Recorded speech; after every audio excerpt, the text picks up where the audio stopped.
Nowadays, identity seems to be identified by magazines, by what your friends are posting on Facebook, by Vine videos that you think are funny, by hashtags that are popular, by music that just floods your mind with ideas that God did not necessarily intend for us to know about or to even to repeat that. When you repeat something long enough, it starts to get stuck in your head. When it's catchy, you start saying it, and then you have no idea what you're saying half the time. It's just a really cool beat. I like bass. I like I like that.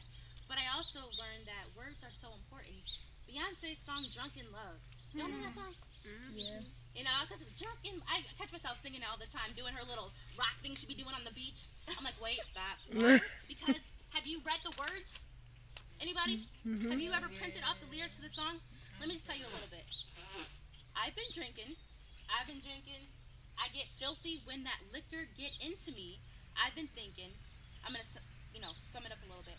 Why can't I keep my fingers off of it? I want you. Cigars on ice.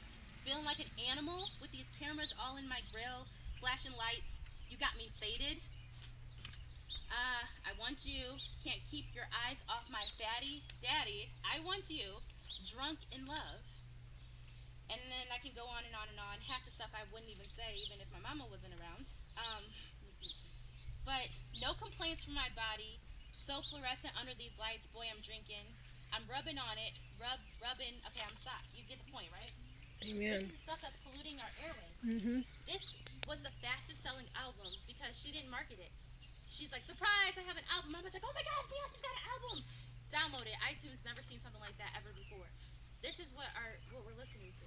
This is what's going into your mind. What about that song? And I'm not gonna lie, I like the beat. This song is really, I like that until I look at the words. Mhm. Katy Perry, Dark Horse. Y'all know that That's song? Illuminati all the way. Mhm. That Juicy J. Oh yeah. Issues. I knew you were gonna come to me, and here you are. But you better choose carefully. I'm capable of anything, but that's good, right? Of everything and of anything. Make me your Aphrodite. Make me your one and only, but don't make me your enemy. So you want to play with magic? Boy, you should know what you're falling for. Baby, do you dare to do this? Because I'm coming at you like a dark horse. Why does she say dark horse? Why Mm. not a unicorn? Right. Or Right. why not a white horse? Jesus is coming back on a white horse. Why should Right. she pick a dark horse? Amen. Doesn't that make you think of something? Every word is important. Um, when you see, I see Beyonce turns her hair blonde, does the ombre thing. Everybody turns their hair blonde. I see Nicki Minaj turned her hair pink. You know how many girls went out and dyed their hair pink? Mhm. You see that Kim Kardashian's got a big booty. How many songs do you know says cute waist, like small waist, cute face, small waist with a big behind? Mhm. How many songs like now that song turned down for what? Like what does that mean? Like Mhm. seriously, somebody tell me. Is it like you're so drunk and we just don't want to stop partying? Anybody? Turn down.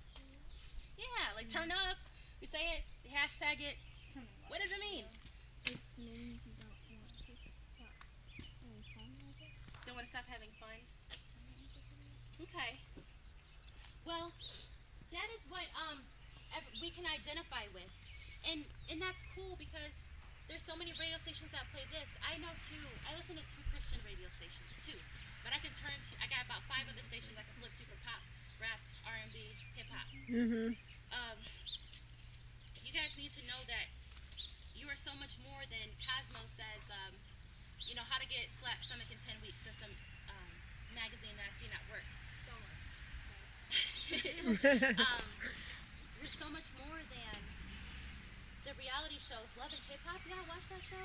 No. No. What about Real Housewives of Atlanta Mm. or any of those shows?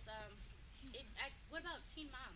No. Let me share a little bit of my personal testimony with you. I've gotten into it. Um, I thought that when I was young, I'd seen Jesus, and people thought I was crazy. I'm like, oh my gosh, Mom, there's this man that keeps pointing at me. I told her.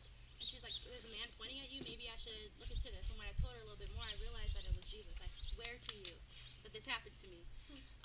After that, I went through the motions. I was doing well. I have trophies and medals to prove that I will bring the most visitors to Vacation Bible School, that I know the most scriptures. Like, I did the BTU, the Baptist Bible battle thing, and said all the books of the Bible.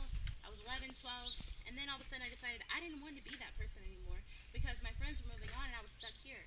So I lived in an apartment complex where there was a lot of people, and there was always somebody to play with. And so I would take the little people and we would make up dances. My mom got mad at me because the grocery bill always went up because I'm feeding the neighborhood. They called me the peacemaker because every time there was a fight, I'm like, let's all be friends.